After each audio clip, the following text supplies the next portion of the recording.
అవినాష్ కండబలము, అండబలము, రాజకీయ బలం, ధనబలం పుష్టిగా ఉన్నటువంటి యువ నాయకుడిగా ఉన్నారు. నా మీద పోటీ చేసిన ప్రతి ఒక్కళ్ళు కూడా అన్ని బలాలు ఉన్నాడు.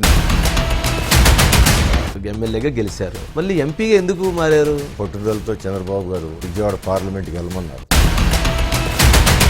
తెలుగుదేశంలో మీకు ఆ రోజు 99 బ్యాచ్ రామారెడ్డి గారు ఇమీడియట్ గా సినిమా స్టార్ట్ చేయాలన్నా. గదిరామన్ హీరోలే ఉన్నాడు, జయప్రద గారు పక్కన ఎట్టాగు హీరోయిన్ ఉంది.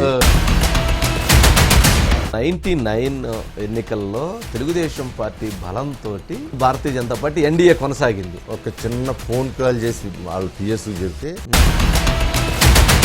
తెలుగుదేశం పార్టీ కార్యాలయం మీద దాడి విషయంలో అవినాష్ పాత్ర ఉందంటారు, నిజమేనా? ఆయన చెప్పాడు కదా, ఫారెన్ రెస్టారెంట్ పెట్టాలంటే 5 లక్షలు 10 లక్షలు వసూలు చేస్తామని చెబుతున్నారు. చంద్రబాబు నాయుడు గారు ఇక్కడి నుంచి వస్తే వాజ్పేయి గారు వెయిట్ చేసేవాళ్ళు కొన్ని సందర్భాల్లో. ఎన్డీఏ మీటింగ్ అంటే ఆంధ్ర అనగానే చంద్రబాబు గారా,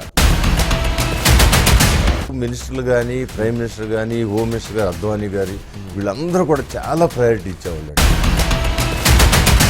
ఆ రోజు డాక్రా గ్రూపులు చూస్తే భారతదేశం అంతా కలిపి ఎన్ని ఉన్నాయో ఒక ఆంధ్ర రాష్ట్రం అన్ని గ్రూపులు ఉన్నాయి. మీది ప్రేమ వివాహమా లేకపోతే మామూలుగా అరేంజ్డ్ మ్యారేజ్? ఏం జరిగింది రాష్ట్రపతి ఎన్నికప్పుడు? అబ్దుల్ కలాం గారిని రిఫర్ చేసిన దాంట్లో చంద్రబాబు పాత్ర. విజయవాడ ఈస్ట్ మరోసారి యుద్ధం జరగబోతుంది. వన్ సైడ్ గంజాయి తాగిన మత్తులో ఇవాళ 33,000 మంది బాలికలు ఈ రాష్ట్రంలో అదృశ్యమైపోయారని చెప్పి కేంద్ర ప్రభుత్వం అనౌన్స్ చేస్తే మార్కెట్లో ఉన్న మద్యం దాకా 5 లక్షల మంది చచ్చిపోయారు.